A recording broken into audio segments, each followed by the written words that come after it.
ঘুম থেকে উঠে এই দোয়াটা পড়ে যা চাইবেন তাই কবুল হবে।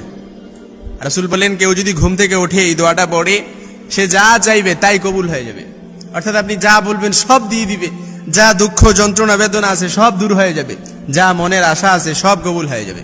অর্থাৎ যা বললেন সব কিছু আল্লাহ তাআলা কবুল করে নিবে। রাহুল বুখারী শরীফের হাদিস।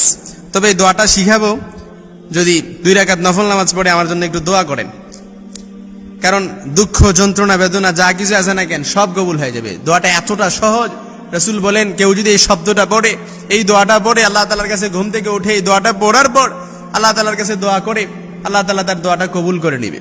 কেউ যদি পড়ে লা ইলাহা ইল্লাল্লাহু ওয়াহদাহু লা শারীকা লা লাহুল মুলকু ওয়া লাহুল হামদু ওয়া হুয়া আলা কুল্লি শাইইন কাদির, সুবহানাল্লাহ ওয়াল হামদুলিল্লাহ ওয়া লা ইলাহা ইল্লাল্লাহু ওয়াল্লাহু আকবার ওয়া লা হাওলা ওয়া লা কুওয়াতা ইল্লা বিল্লাহ।